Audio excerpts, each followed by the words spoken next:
सकता है कि इस देश का प्रधानमंत्री दलित नहीं हो सकता है। अब सुनिए शांति से, आप कह रही थी तो आप लगातार बोल रही थी, आपने आपकी पार्टी ने दलित को कभी प्रधानमंत्री नहीं बनने दिया। इस पुस्तक को देख लीजिएगा, तो आपको राजस्थान के ऐसे अनोखे उदाहरण दे सकते हैं। लेकिन इस प्रकार से पॉलिटिक्स का विषय नहीं है। हर एक माता, हर एक बहन का इज्जत और अस्मिता होता है। और आपके प्रकार से राहुल गांधी जी हाथरस जरूर जाते हैं, लेकिन पश्चिम बंगाल के संदेश खाली नहीं जाएंगे। संदेश खाली में इस व्यक्ति ने जो अभी अभी फेक न्यूज फैलाई, उसका क्या होगा? मैं आपके खिलाफ एफआईआर करूं? मेरे किसी ट्विटर अकाउंट से कुछ भी ट्वीट नहीं हुआ था, आपने भ्रमित करने वाली बात बोली। मेरे ट्विटर अकाउंट से कुछ भी ट्वीट नहीं हुआ था, आप अभी माफी मांगिए, नहीं तो आपके ऊपर मैं फेक न्यूज फैलाने का केस करूंगी। मैं कांग्रेस पार्टी की कायरता देखिए। देश के माननीय गृह मंत्री जी का एक एडिटेड वीडियो चलाती है और तेलंगाना की ऑफिशियल ट्विटर हैंडल उसको ट्वीट करती है, और डर के कारण, कायरता के कारण उनको इस ट्वीट को डिलीट करना पड़ा। मैं तो आप चलिए शुरू करते हैं। प्रकाश पासवान जी, आप और आपकी पार्टी इतने आतुर क्यों है राहुल गांधी को अमेठी से ही चुनाव लड़वाने में? नहीं, देखिए अंजना जी, सबसे पहले तो हमें कुछ बातें समझने की आवश्यकता है कि आखिरकार आपने भी अपने प्रारंभिक प्रबोधन में बहुत अच्छी बात कही कि ये इनकी पारिवारिक सीट रही है। कोई भी सीट पारिवारिक सीट कैसे हो जाती है?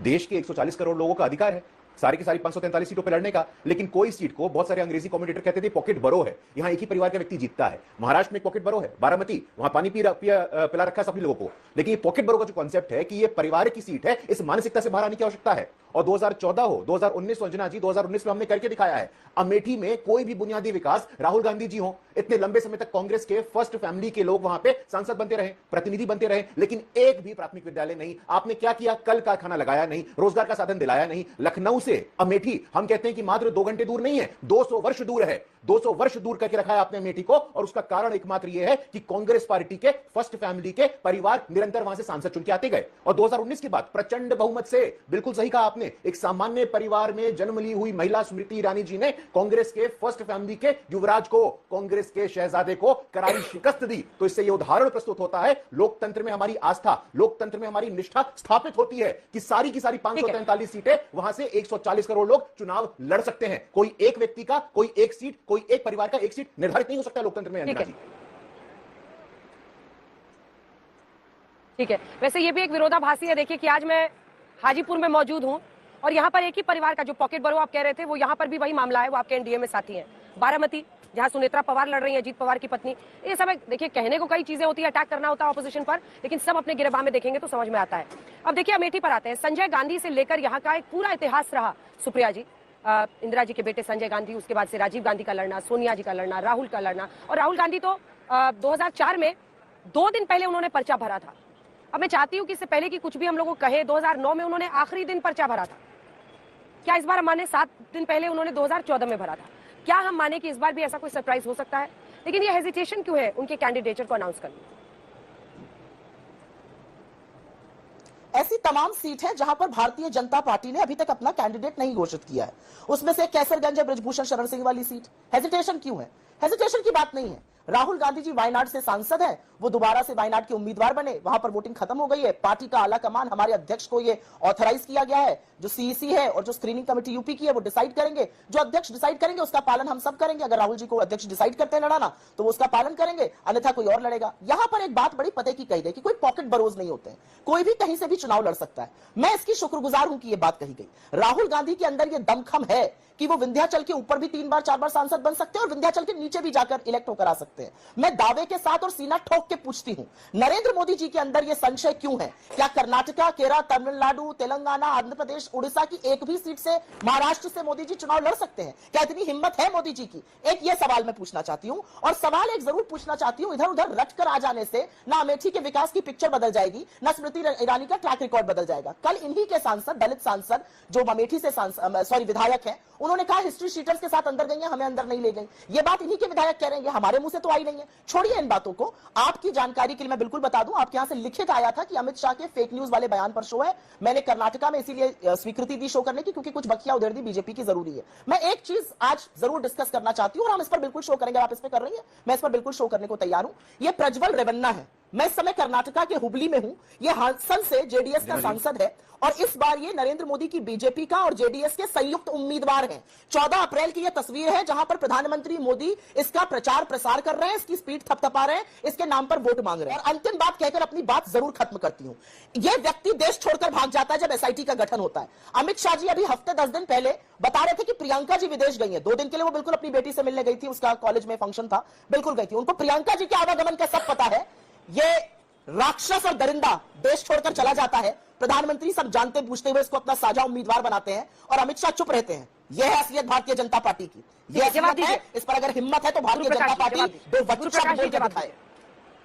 अंजना जी मैं विषयांतर नहीं होना चाहता था, लेकिन अब चूंकि विषय आ गया है तो बोलना मेरी मजबूरी है। अंजना जी, ये लाल सिंह जी हैं, ये वही व्यक्ति हैं जो 8 साल की बच्ची के साथ दुष्कर्म होता है उस व्यक्ति के साथ खड़े थे। प्रियंका गांधी जी इनके साथ खड़ी हैं, कांग्रेस पार्टी के उम्मीदवार हैं। मेवाराम जी कांग्रेस पार्टी के मंत्री, उनका वीडियो आया था। शांतिलाल धारीवाल कांग्रेस पार्टी के वरिष्ठ मंत्री। राजस्थान मर्दों का प्रदेश है। अंजना जी मैं पुनः बोलना चाहता हूं, हमारी माताओं और बहनों की अस्मिता और उनकी इज्जत ये वॉट अबाउटरी का विषय नहीं हो सकता है। रेवन्ना के विषय में मैं कह सकता हूं कि वो जहां कहीं भी हो उसके ऊपर कड़ी से कड़ी कार्रवाई होनी चाहिए, लेकिन मैं सुप्रिया जी को चुनौती देता हूं कि क्या कांग्रेस पार्टी की आधिकारिक प्रवक्ता होने के नाते वो कहेंगी कि लाल सिंह जी जो उम्मीदवार है उन पर कार्रवाई होनी चाहिए? क्या वो कहेंगी? नहीं कहेंगी, क्योंकि सुप्रिया जी वही हैं जिनके अकाउंट से गलती से ट्वीट हो जाता है कंगना रनावत के बारे में, जो मंडी से हमारी उम्मीदवार है, एक सेल्फ मेड महिला है, उनके बारे में गलती से ट्वीट हो जाता है, अकाउंट हैक हो जाता है। जिनकी मानसिकता हैक हो रखी है अंजना जी, उनके विषय में हम क्या बोले? दलित समाज से आने वाली कांग्रेस पार्टी की एमएलए इमरती देवी के बारे में क्या बोला था आपके वरिष्ठ नेता ने?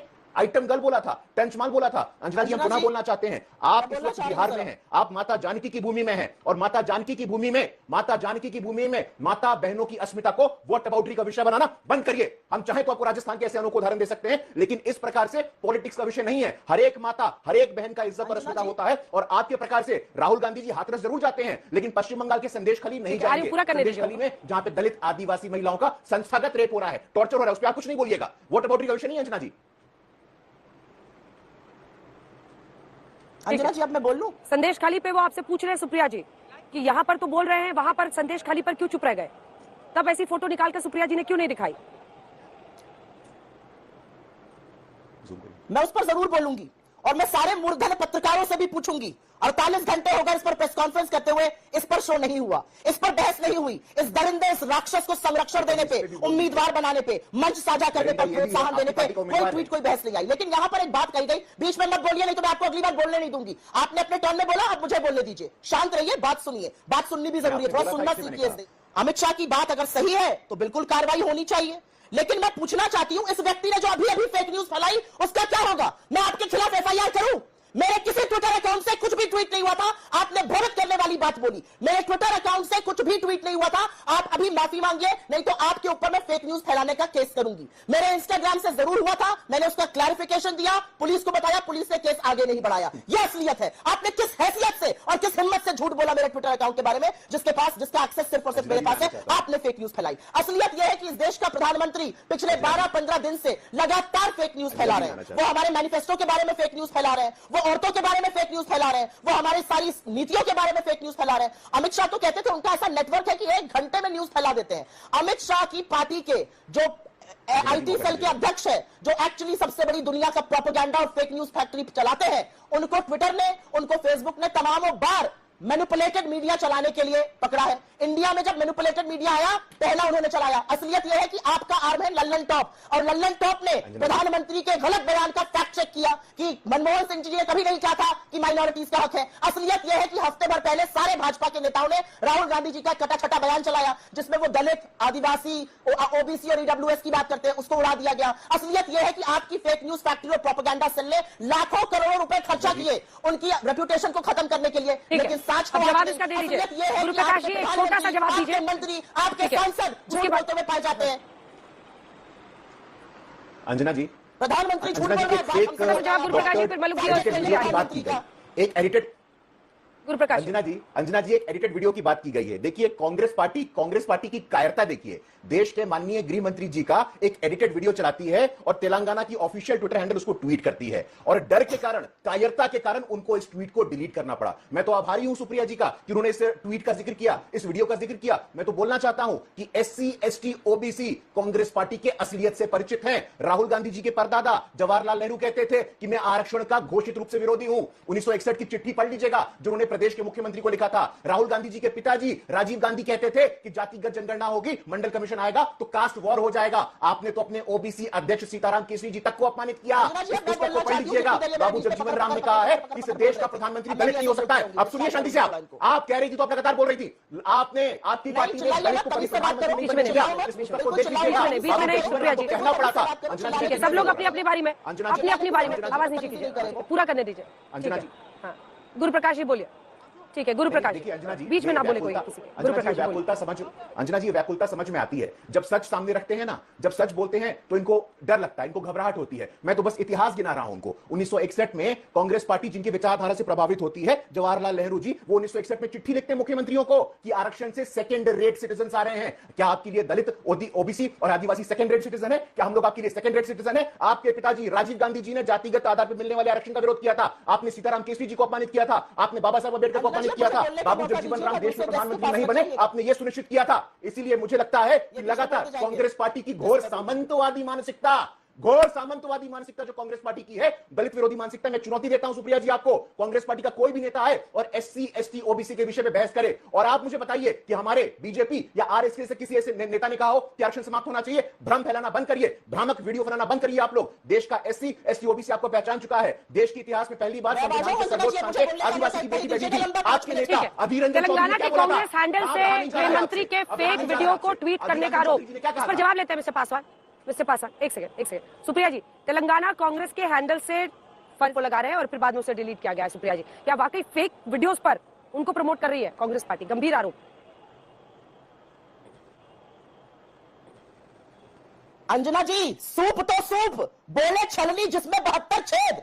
प्रधानमंत्री मोदी, गृह मंत्री अमित शाह जिस पद पर पहुंचे हैं, प्रोपेगेंडा और फेक न्यूज के मलबे पर खड़े होकर पहुंचे हैं। असलियत यह है कि भाजपा दुनिया की सबसे बड़ी फेक न्यूज फैक्ट्री चलाती है। असलियत यह है कि प्रधानमंत्री लगातार झूठ बोलते हैं, आज भी हमारे मैनिफेस्टो पर 15 दिन से झूठ बोल रहे हैं। असलियत यह है कि बीजेपी के नेता और सांसद पकड़े जाते हैं झूठ बोलते हुए, चाहे वो कन्हैया लाल का झूठ हो, चाहे वो राहुल गांधी के बारे में झूठ हो, चाहे उनकी आरती करने के बारे में झूठ हो, चाहे उनके सिग्नेचर का झूठ हो, बार बार पकड़े जाते हैं ये दुष्कर्मी। असलियत यह आलू सोना प्रधानमंत्री बोलते हैं, ये राहुल जी के ऊपर चेपते हैं। असलियत यह है इनके नेता राहुल जी के बयान काट छाट कर चलाते हैं। मैं आपसे पूछती हूं, एक चीज वायरल हुई, हमारे एक हैंडल ने उसको चलाया, उस हैंडल ने बिल्कुल परिपक्वता दिखाते हुए उसको हटा दिया। लेकिन मैं पूछना चाहती हूं, और 4.5 मिनट बोले, मैं पूछना चाहती हूं आरक्षण पर आपकी बहस करने की बिल्कुल यहां पर कोई गुंजाइश है? मोहन भागवत 2015 में कहते हैं, ऑर्गेनाइजर और ऑब्जर्वर दोनों में कहते हैं पंचजन्य में, कि भैया आरक्षण खत्म हो जाना चाहिए, एक राजनीतिक दल मीटिंग होनी चाहिए, एक कमेटी बननी चाहिए, आरक्षण खत्म हो जाना चाहिए। मनमोहन वैद्य 2017 में आरएसएस के बीच में मत बोलिए, 2017 में मनमोहन वैद्य, इनका भी आवाज कम करिए अंजना जी, इनकी आवाज नीचे करिए, अंजना जी इनकी आवाज नीचे करिए।